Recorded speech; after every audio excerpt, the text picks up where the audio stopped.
Radio Sucesos 101.7 FM presenta su noticiero Sucesos con Milton Pérez y Verónica Larrea. Un periodismo libre para una democracia plena. Los hechos y las opiniones de los sucesos que marcan nuestro tiempo.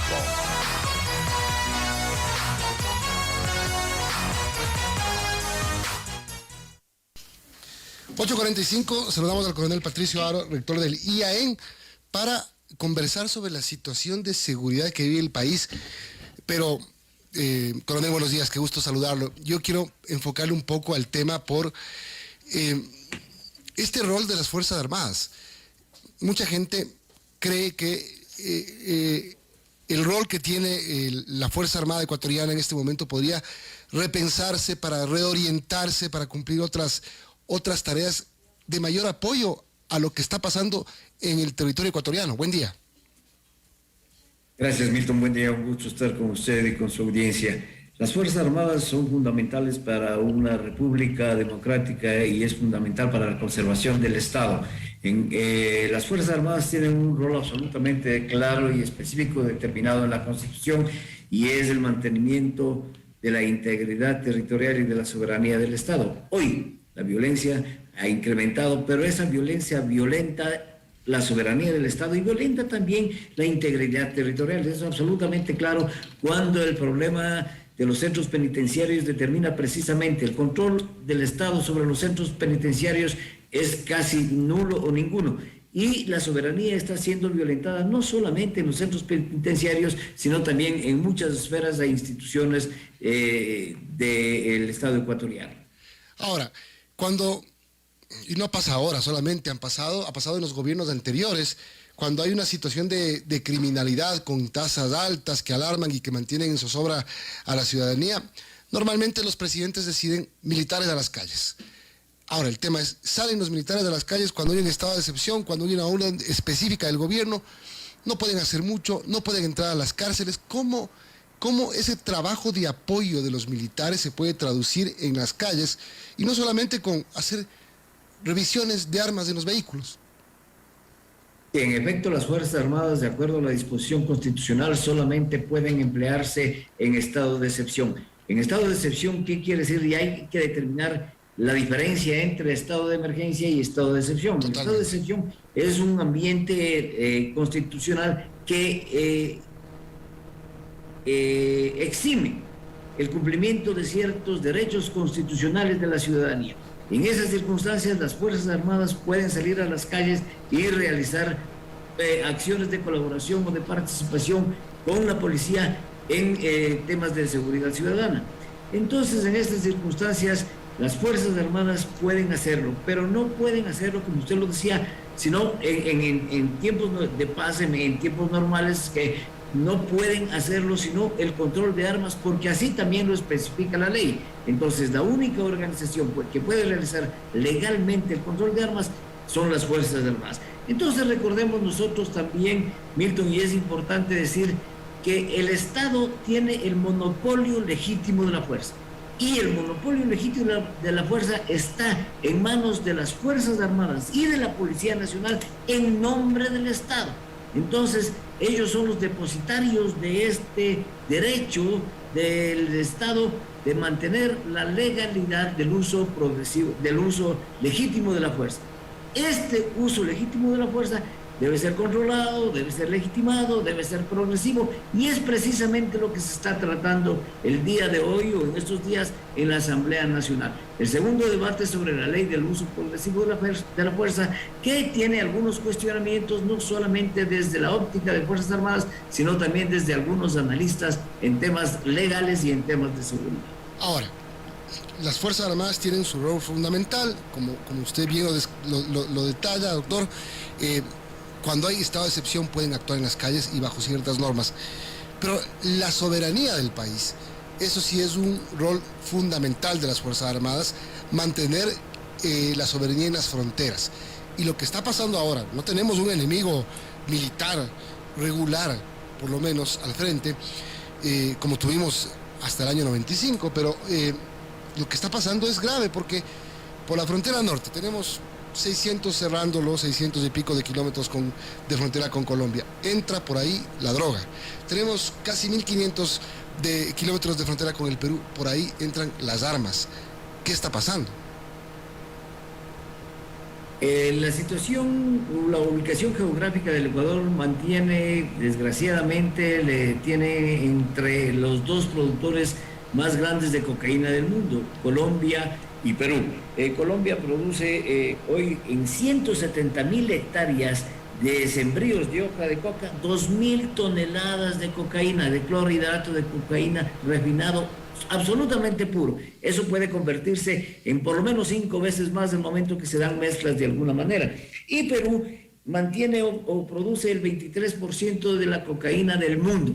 Entonces, entre los dos productores, desde luego que en un momento determinado iba a salpicar. Más aún, un efecto de dolarización del Ecuador permitió que una actividad conexa con el narcotráfico, una actividad del crimen internacional organizado, como es el lavado de activos, se dé al interior del Ecuador. La dolarización favoreció, desde luego, este crimen o este delito conexo al narcotráfico y lavado de activos.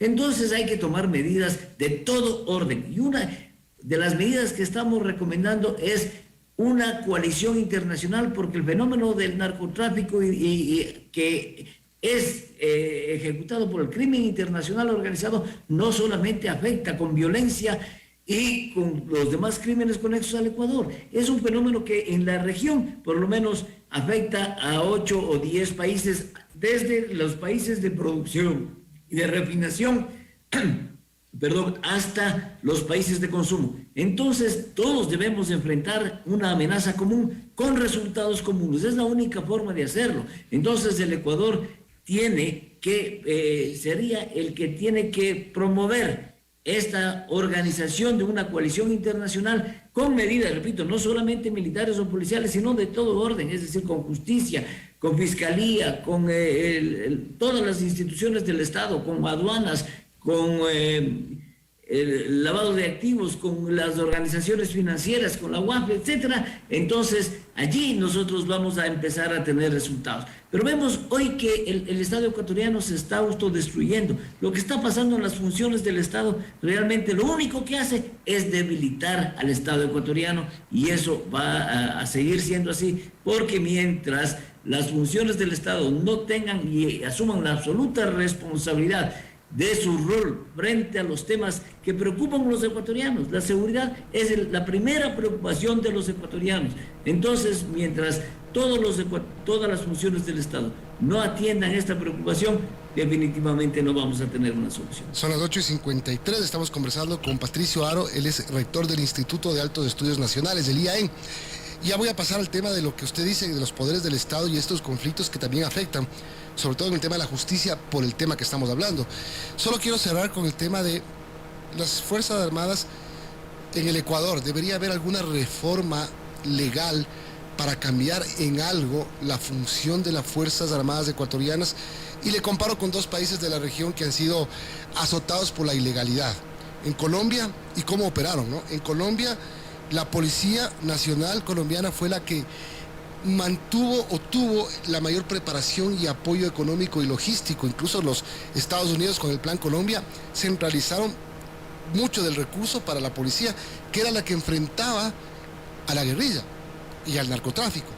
En México, las Fuerzas Armadas mexicanas, encabezadas por la Marina, son las que han enfrentado al narcotráfico. De hecho, ellos capturaron al Chapo Guzmán las veces que se escapó, etcétera. Entonces, con esas visiones y roles diferentes, tomando en cuenta estos dos países, estamos pasando lo parecido. Colombia es un ejemplo realmente de cómo debe combatirse al narcotráfico y a la insurgencia relacionada con el narcotráfico, porque ya hoy los movimientos insurgentes no están vinculados a acciones ideológicas. Entonces, en Colombia, la policía fue parte de las Fuerzas Armadas y dependía del Ministerio de la Defensa, mientras que en México las Fuerzas Armadas están perdiendo la guerra. México está perdiendo la guerra declarada en el año 2006, ojo, en el año 2006, por el presidente Calderón fue declarada la guerra al narcotráfico y esa guerra se viene perdiendo. Más de 500,000 de muertos, según las cifras oficiales del Centro de Estadísticas del Estado mexicano.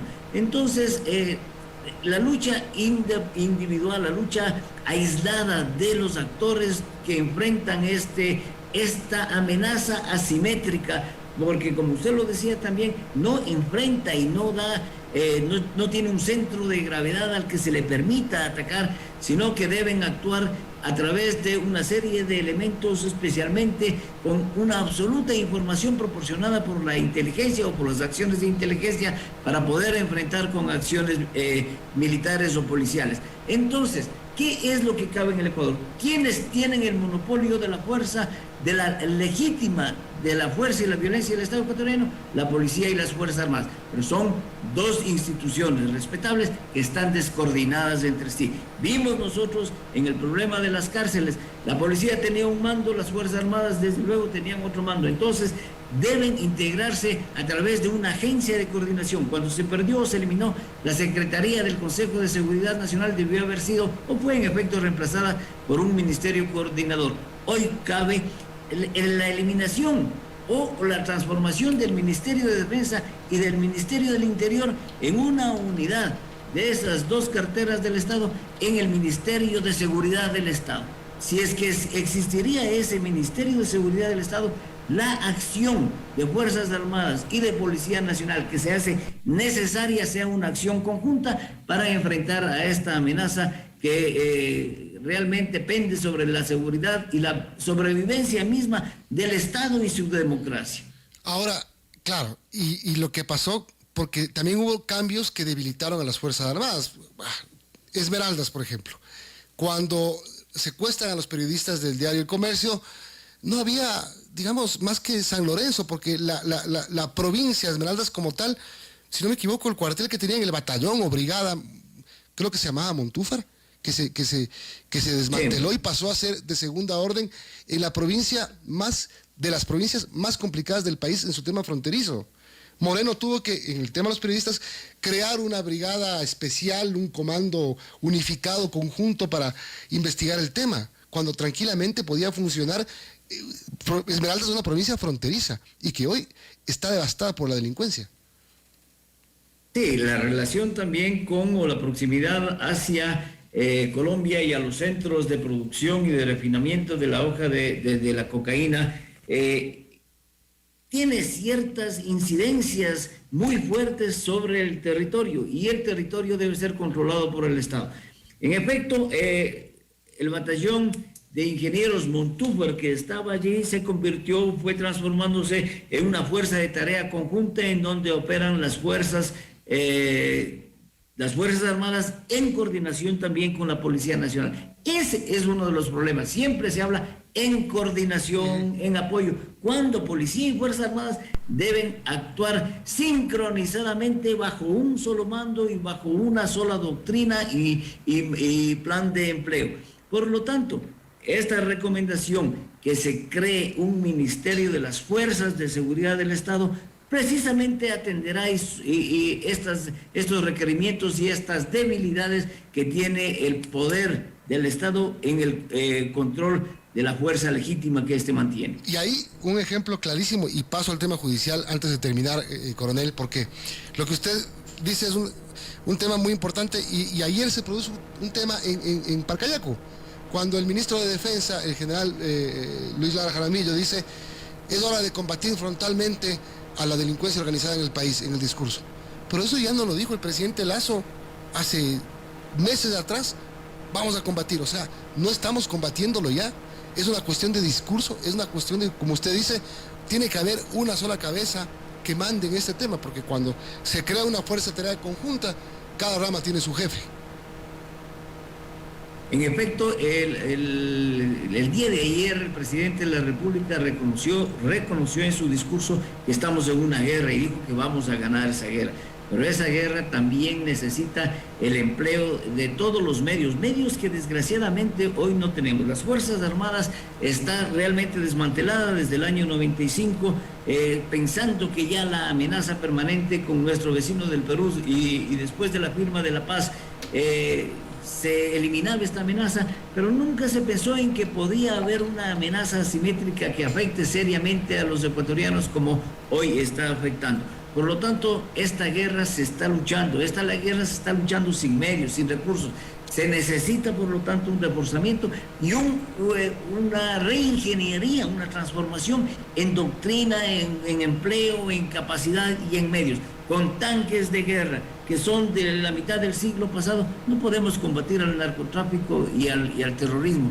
Con unidades de artillería antiaérea no vamos a poder vencer al narcotráfico, y sin medios aéreos disponibles tampoco lo vamos a poder. Necesitamos una reingeniería de las Fuerzas Armadas partiendo de una cabeza y de un organismo de control que unifique el empleo y la lucha contra el narcotráfico. El narcotráfico es un mal internacional, no solamente porque un ciudadano de un país produce cocaína y vende en otro país, sino porque hay 462 nexos en el mundo, estimado Milton, 462 nexos en el mundo que actúan de la misma manera. ¿De qué manera? Tienen una estructura similar, cooptan a altos funcionarios del Estado con dinero, con amenazas serias. El crimen organizado no respeta el orden internacional, no respeta fronteras, no respeta soberanía. Tiene una organización paramilitar que le disputa al Estado el monopolio de la fuerza, y además tiene estas 462 nexos internacionales. 212 de ellos están en Sudamérica, 104 nexos de organizaciones mafiosas están en Norteamérica, 32 en Centroamérica, 50 en el Asia y 4 en Oceanía. Es decir, el crimen internacional organizado está en el mundo. Y vemos nosotros claramente que el cartel, por ejemplo, mexicano, Jalisco Nueva Generación, que tiene una fuerza armada extraordinaria. El mundo vio cómo ellos tienen equipos, armamentos, uniformes y fuerzas realmente que disputan al mejor ejército del mundo por su calidad de armamento que tienen. Están actuando en el Ecuador y ellos controlan también la violencia en el Ecuador. Y también la inteligencia y los servicios de inteligencia de la policía, de las Fuerzas Armadas, deben estar orientados a lo que deben ser potenciados, no solamente a lo que pasó hace tiempo. Usted mismo fue víctima de ese uso que no se debió hacer por parte de la inteligencia del Ecuador para fines de espionaje político, contra periodistas, contra opositores. Creo que el Ecuador compró bastantes cosas para tener una inteligencia realmente inteligente. Y el otro tema, las leyes. Ya hablamos del uso legítimo de la fuerza. Ley de inteligencia, una ley del derribo, de la que el propio presidente hablaba. Porque ¿cómo detengo a una avioneta del narcotráfico con un avión militar? Le pito hasta que se parque. No puedo hacer nada, porque si lo derribo, gran problema. El Centro de Inteligencia Estratégico hoy cumple una función muy importante, pues tomó su verdadero rol y no está muy lejos de las acciones políticas o de inteligencia de las que usted recuerda a su audiencia, de las que fuimos víctimas muchos ecuatorianos. Entonces, el Centro de Inteligencia Estratégico hoy coordina las acciones de inteligencia de todas las fuentes de inteligencia a su disposición. Sin embargo, de alguna manera, no todas las fuentes de inteligencia entregan la información adecuada para que sea procesada en este centro, que es el que debe unificar, y en efecto se están haciendo todos los esfuerzos necesarios para coordinar esas acciones y esas operaciones de inteligencia, de tal manera que la información que entrega al Estado ecuatoriano sea la información de altísima credibilidad y confianza. Entonces, el Centro de Inteligencia Estratégica está haciendo ese esfuerzo, pero también las fuentes, repito, en las que están Fuerzas Armadas, en las que está Policía, en la que está Inteligencia Carcelaria, Inteligencia Penitenciaria, Inteligencia Financiera, deben coordinar y deben entregar toda la información a este centro que hoy está siendo realmente ubicado y utilizado al servicio del Estado ecuatoriano. En la función legislativa vemos que está en una crisis. El día de ayer fue destituida la presidenta de la Asamblea, hoy tenemos un nuevo presidente de esa función del Estado, y en estas condiciones simplemente, insisto, hay debilidad del Estado. Ojalá el tratamiento de la ley del uso progresivo de la fuerza se dé y se dé de la manera más adecuada. Creo que en la academia debemos jugar un rol muy importante para ofrecer insumos a la función legislativa para que se haga el análisis de la ley del uso progresivo de la fuerza. En este caso, lo mismo sucede con la ley de derribo, que está también en archivo en la Comisión de Seguridad. También está en archivo el Código de Seguridad, 4 libros que están más de 5 años allí. Entonces, la función legislativa debe apoyarse sin lugar a dudas en la academia para que ésta ofrezca de la mejor manera los insumos necesarios para tener una ley de acuerdo a las necesidades de seguridad del Estado. Pero eso desgraciadamente no sucede y se politiza también los temas de seguridad y los temas que tienen relación a leyes que orientan o benefician la seguridad para el Estado y para los ciudadanos. No es cuestión de ideología, no es cuestión de política.